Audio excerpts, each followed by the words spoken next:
Paloma Hernández, del canal Fortunata y Jacinta, ha criticado el liberalismo al que algunos nos adscribimos por estar basado en un individualismo exacerbado que no reconoce el papel y la importancia de las comunidades políticas en las que uno nace y, en última instancia, de la patria. ¿Pero es realmente así? Veámoslo.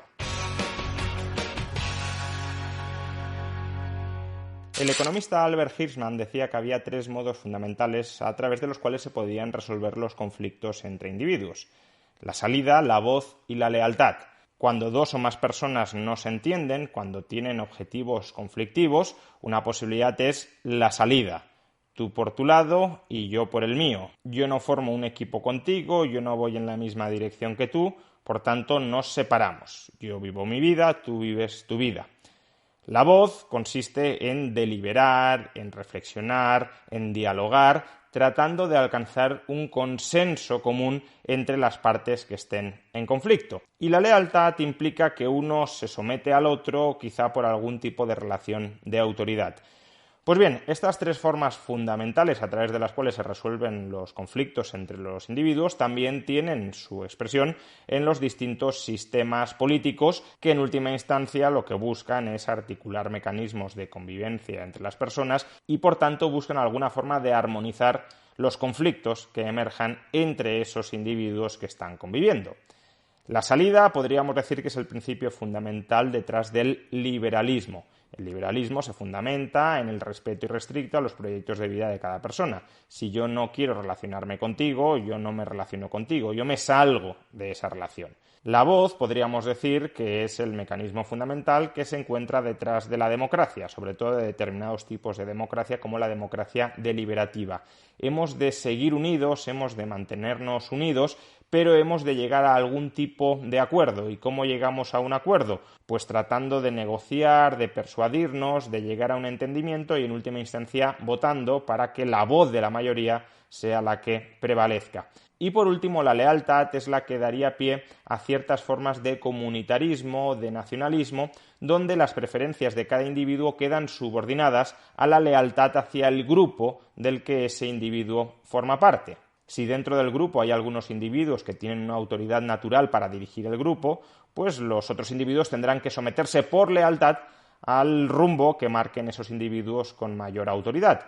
O si dentro del grupo hay una serie de tradiciones que son las que habitualmente resuelven las controversias que emerjan dentro del grupo, por ejemplo, si tú hablas en una lengua y yo no quiero que hables en esa lengua y la tradición indica que no debemos hablar otra lengua que la común, pues entonces, aunque tú quieras hablar otra lengua, te tendrás que someter a la tradición común. Y lo harás por lealtad hacia tu grupo, por lealtad hacia el resto de personas que conforman ese grupo y por cómo ese grupo se ha configurado históricamente a través de determinadas tradiciones, a través de determinados rasgos culturales, etc. Los liberales tendemos a posicionarnos del lado de la salida cuando hay un conflicto entre las personas porque consideramos que, tal como decía Robert Nozick al comienzo de su libro Anarquía, Estado y Utopía, los individuos tienen derechos y hay cosas que otros individuos u otros grupos no les pueden hacer.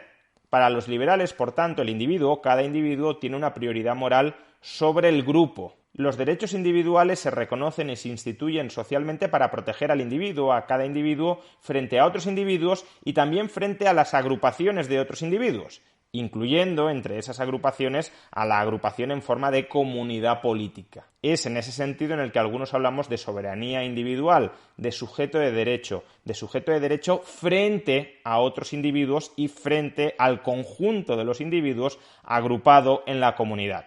Y en cambio los nacionalistas o los comunitaristas más en general se suelen ubicar del lado de la lealtad. El grupo tiene prioridad moral sobre el individuo y por tanto el grupo es en última instancia el que manda sobre el individuo, quien tiene que mostrar lealtad, sumisión, subordinación hacia el grupo. Por consiguiente, el individuo grosso modo tendría aquellos derechos que el grupo, con criterios absolutamente arbitrarios, quiera reconocerle. Pues bien, Paloma Hernández, del canal Fortunata y Jacinta, acaba de publicar un vídeo en el que, entre otros argumentos contra otros autores, también estructura una crítica en contra de mi defensa de la soberanía individual. es decir, en contra de mi defensa de la consideración de los individuos como sujetos de derecho, sobre todo porque aplico esa consideración, ese estatus de sujeto de derecho del individuo a las relaciones entre el individuo y los estados, defendiendo, por tanto, el derecho de los individuos a asociarse y desasociarse de los estados en los que han sido incluidos por la fuerza. Mi postura es, por tanto, una postura que conecta filosóficamente con el liberalismo, mientras que la postura de Paloma es una postura que conecta, o al menos bebe en parte, de posturas filosóficas comunitaristas. Pero escuchemos cómo Paloma resume mi posición a este respecto. Rayo defiende algo así como una república independiente hasta la puerta misma de mi casa. Es el culmen de la ideología individualista, que predica no ya la autodeterminación de los pueblos, sino la autodeterminación de los individuos. Ciertamente el liberalismo defiende la libertad de los individuos, es decir, el derecho de cada individuo frente a los demás a que esos demás no interfieran en su vida, a cambio del simétrico derecho de los demás a que ese uno no interfiera en su vida. Defiende, por tanto, la salida, la posibilidad de llegar a relaciones voluntarias entre diversas personas, incluso entre muchísimas personas a la vez, pero también la posibilidad de que un individuo no se sume al acuerdo al que han alcanzado otros, a que ese individuo no sea adscrito por la fuerza a relaciones sociales o políticas a las que ese individuo no se quiere sumar. Por tanto, sí, no es el Estado el que tiene derecho a gobernar, a dirigir la vida de las personas, sino que son las personas quienes tienen derecho frente a otras personas y frente al Estado a dirigir sus propias vidas. ¿Y por qué Paloma no coincide en esta tesis? Pues esencialmente por dos razones que desarrolla en su vídeo. La primera razón es que al margen del Estado no existen derechos individuales y, por tanto, si es el Estado, si es la comunidad política quien te otorga esos derechos, no puedes reivindicar derechos frente al Estado. Y la segunda razón es que los proyectos de vida de cualquier individuo están inexorablemente influidos por la comunidad en la que ha nacido. Las personas, en parte, quieren aquello que la comunidad en la que ha nacido quieren que quieran. Y por tanto no es materialmente posible separar a ese individuo que ha nacido embebido dentro de una determinada comunidad de la propia comunidad. Pues bien, vamos a analizar por separado cada uno de estos dos argumentos. Vayamos con el primero.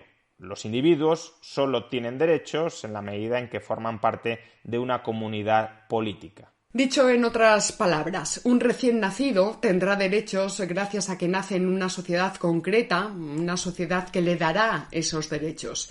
Pues ese niño fuera de la sociedad nunca llegaría a ser persona, sino un individuo, sí, efectivamente, un sujeto similar a una bestia, si es que sobrevive, porque un Homo sapiens que viviera aislado en la selva no sería ni un ser humano, ni un ser libre, ni tampoco podría alcanzar el grado de persona, la dignidad de persona. Aquí creo que se están confundiendo dos argumentos. Primer argumento, un individuo que nace fuera de una sociedad es un individuo civilizado, un individuo culturizado o es un salvaje. Pues sería un salvaje. Un individuo fuera de la civilización es un individuo incivilizado. En eso estamos de acuerdo. Ahora bien, segundo argumento, un individuo que nace fuera de la civilización, un salvaje, carece de cualquier tipo de derechos. Por ejemplo, se le puede asesinar, se le puede matar. Pues aquí creo que tanto Paloma como yo coincidimos en que no es así. Escuchemos a Paloma aclararlo. Y ojo, siempre hay que hacer esta prevención porque ya saldrá por ahí alguno diciendo que se le puede matar. No, no se les puede matar. Éticamente no se puede matar ni a un niño, aunque todavía no sea persona, ni a un sujeto que viva aislado en la selva. Por supuesto que no. Por consiguiente, existen restricciones éticas previas a la conformación de la comunidad política acerca de lo que unos individuos pueden hacerles a otros individuos. Eso es lo que algunos llamamos derechos naturales, aunque el término no me gusta mucho, o derechos prepolíticos, derechos previos a la conformación de la comunidad política. Derechos que restringen, por tanto, lo que otros individuos, conformando una comunidad política, pueden hacerles a otros individuos. Por ejemplo, no se les puede matar. Cuando decimos que no se les puede matar, tanto Paloma como yo, evidentemente, estamos diciendo que no se les debería poder matar, porque la posibilidad de asesinar existe dentro y fuera de una comunidad política con independencia de lo que esa comunidad política establezca como permitido o como prohibido. Básicamente lo que estamos diciendo es que los individuos de una comunidad política deberían respetar la vida de personas que no formen parte de esa comunidad política. Y entonces el punto pasa a ser por qué los miembros de esa comunidad política no deberían respetar también el derecho de los individuos a no asociarse a esa comunidad política, es decir, a separarse de la misma y conformar otras comunidades políticas distintas. Fijémonos en que esto no implica un sálvese quien pueda, tal como Paloma erróneamente atribuye en este caso al liberalismo. Y lo que hace Rayo es tomar partido por los individuos sueltos, no ya por una parte de la comunidad, sino por los individuos sueltos. Es el sálvese quien pueda. Apela a una metafísica libertad individual, como si los individuos pudieran autodeterminarse, cada uno ahí por su cuenta, ¿verdad? Como si fueran esferas ahí flotantes ellos. No es un sálvese quien pueda, es más bien un no te asocies con quien no quieras. Y esto no presupone que no existan problemas de acción colectiva. Es decir, no presupone que no existan problemas que solo pueden resolverse o solo pueden resolverse eficazmente cuando los individuos actúan en común, cuando los individuos se asocian. Lo que presupone es que esas asociaciones, para resolver esos problemas de acción colectiva, deben tener una base voluntaria y no una base coactiva, o al menos deben tener una base voluntaria tan amplia como sea materialmente posible. Y aquí es donde entra el segundo argumento de Paloma. La base de esa comunidad política necesaria para hacer frente a problemas de acción colectiva, que yo no niego, la base de esa comunidad política no ha de ser la afiliación, la asociación voluntaria, sino que ha de ser la lealtad hacia la patria. ¿Y por qué hacia la patria? Porque la patria es aquello que tenemos en común. Pero nosotros tomamos partido por su defensa, por la defensa de España, de la hispanidad y de la patria. Pues nada hay más común que la patria. Y porque la patria es aquello que nos define como personas. El hecho de que las personas se formen en un contexto determinado y no en otro, marcan nuestros proyectos, condiciona para bien o para mal la formación de nuestra personalidad. Por consiguiente, el argumento vendría a ser el siguiente. Como no hay nada más común que la patria y como la patria conforma nuestra personalidad, por tanto, la base de una comunidad política ha de ser la patria y no la libertad individual y no la voluntariedad de las personas de formar o no formar parte de esa comunidad política. Este argumento me parece problemático tanto en sus premisas como sobre todo en la implicación que pretende extraer. Las premisas son problemáticas porque eso de que nada hay más común que la patria es muy discutible. Un español católico quizá considere que tiene más en común con un francés católico o con un italiano católico que con un español ateo y antirreligioso. Un español socialdemócrata quizá tenga más en común con un francés socialdemócrata que con un español conservador, con un español de extrema derecha, etc. Un español economista puede tener más en común con un estadounidense economista que con un español que sea físico nuclear o que sea analfabeto. Es decir, y en esto atacamos la segunda premisa, lo que constituye la personalidad de una persona no viene únicamente determinado por su adscripción a una determinada patria, a una determinada comunidad histórica y cultural. No estoy diciendo que esa comunidad histórica y cultural no tenga una influencia muy fuerte sobre la personalidad o sobre la identidad autopercibida de una persona. Obviamente, si yo aprendo español, difícilmente me voy a interesar por la literatura japonesa no traducida al español si desconozco el japonés. Es decir, mis intereses en parte estarán permeados, estarán muy influidos por el contexto cultural en el que he nacido. Pero ese contexto cultural no marca absolutamente todo lo que soy. Si la patria fuera el único determinante de nuestra personalidad, todas las personas de una misma patria seríamos absolutamente idénticas. Y no lo somos, lo cual demuestra que existen otros determinantes, aparte de la patria, de nuestra personalidad. Y en determinados casos, en ciertos casos, esos otros determinantes de nuestra personalidad pueden llegar a ser mucho más importantes para una persona que aquella parte de su personalidad que le viene marcada, que le viene influida por la propia patria. Y uno podría pensar, bueno, pero esos otros rasgos también han surgido de alguna manera dentro de la patria. No tiene por qué ser así, pueden ser determinantes que provengan de otras patrias, es decir, rasgos culturales, rasgos ideológicos, rasgos estéticos, que procedan, que se hayan gestado en otras patrias y que hayan sido importados por ese individuo a su vida y hayan conformado su personalidad desde fuera de la patria en la que ha nacido, o incluso pueden ser rasgos que sean transversales a varias patrias, exógenos a cada una de ellas, pero transversales a varias. Tomemos, de hecho, un ejemplo que utiliza Paloma en su vídeo. Por eso mismo siempre habrá maneras distintas de ser persona, maneras que se cruzarán formando una gran diversidad e incluso tipos de persona incompatibles entre sí. No es lo mismo la idea de persona que se ha desarrollado en las naciones de tradición católica que la que se pueda ejercitar o representar jurídicamente en países de tradición musulmana, por poner un ejemplo. Imaginemos que una persona nace en España dentro de esta tradición católica que menciona Paloma y adquiere una determinada idea de qué es la persona, idea que conforma también su personalidad. Pero imaginemos también que con el paso del tiempo esa persona va investigando y va leyendo acerca del Islam y se persuade acerca de las ideas que tiene el Islam sobre qué es una persona.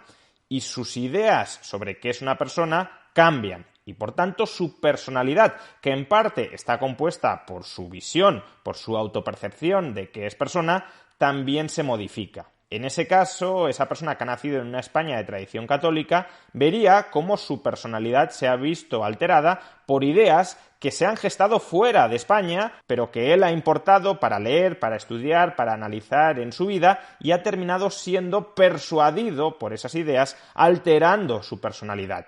¿Diría aquí Paloma que esa persona está determinada por haber nacido en España o que, en cambio, a pesar de haber nacido en España, esa persona ha cambiado su personalidad leyendo libros de culturas que no son la española? Pues creo que claramente estamos ante un ejemplo de lo segundo y, por tanto, puede haber personas cuya personalidad no haya sido conformada en su totalidad o en su mayor parte por la patria dentro de la que ha nacido. Por tanto, como decía, las dos premisas sobre las que Paloma construye su conclusión, que la patria es aquel elemento que tenemos más en común y que la patria condiciona, determina la totalidad o la mayor parte de nuestra personalidad, creo que son premisas bastante discutibles. Pero aun cuando fueran ciertas, de esas premisas no se sigue necesariamente la conclusión de que las comunidades políticas deban fundamentarse en la patria y no en la voluntariedad de las personas. Del hecho de que haya nacido dentro de una determinada patria, no se sigue de manera evidente que yo tenga obligaciones naturales hacia esa patria dentro de la que he nacido. De la misma manera que yo puedo haber nacido dentro de una familia o yo puedo haber nacido dentro de una determinada religión y eso no engendra obligaciones perpetuas hacia mi familia o hacia la religión, justamente instituciones como la emancipación o la apostasía son instituciones que pretenden separar jurídicamente a aquel individuo que ha nacido en una familia de las obligaciones jurídicas hacia esa familia o al individuo que ha nacido en una determinada religión de las obligaciones jurídicas hacia esa religión. Que mis padres me hayan criado no significa que yo deba ser un siervo perpetuo de mis padres, es decir, que mis padres siempre deban dirigir todos los aspectos de mi vida. Eso puede tener sentido mientras un individuo es todavía un niño que está conformando su personalidad, pero deja de tenerlo cuando esa persona se emancipa de los padres y por tanto constituye una unidad jurídica independiente, autónoma de sus padres. De la misma manera que yo haya nacido dentro de una comunidad religiosa no debería ser un argumento suficiente como para prohibirme separarme de esa comunidad religiosa. No creo que Paloma defienda ni la sumisión perpetua de los hijos hacia sus padres, ni tampoco quiera prohibir que una persona pueda separarse de una determinada comunidad religiosa por el hecho de haber nacido dentro de ella. De ahí que el principio que debería estructurar las relaciones entre las personas, incluyendo entre las personas y la comunidad política de la que forman parte, sea el principio de salida.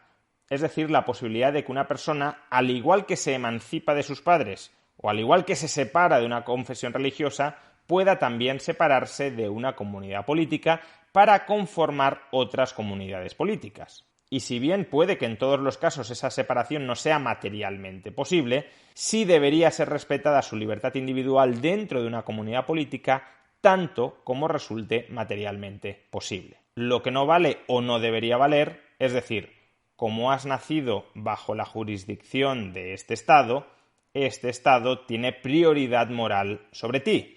Este Estado tiene derecho a gobernar todos y cada uno de los aspectos de tu vida como ese Estado decida arbitrariamente gobernarlos, y sólo si ese Estado te quiere reconocer a modo de concesión, a modo de licencia, ciertos ámbitos de autonomía sobre tu vida, tú adquirirás en precario ese disfrute de ámbitos de autonomía en tu vida. Las comunidades políticas importan porque los individuos importan. Las comunidades políticas son instrumentales para la realización de los proyectos de vida de los individuos, de cada uno de los individuos. El comunitarismo presupone que los individuos tienen relevancia porque las comunidades políticas lo tienen, pero es más bien al revés. Necesitamos comunidades políticas porque necesitamos convivir en sociedad, porque los individuos realizan la mayor parte de sus fines conviviendo en sociedad. Pero precisamente si las comunidades políticas están subordinadas a los individuos, esas comunidades políticas no deberían gozar de una prevalencia moral sobre los individuos. Aquellos individuos que no quieran formar parte de una determinada comunidad política deberían poder autoorganizarse políticamente en otras comunidades políticas. Oponerse a ello no es considerar al individuo una persona, es más bien considerar al individuo un siervo.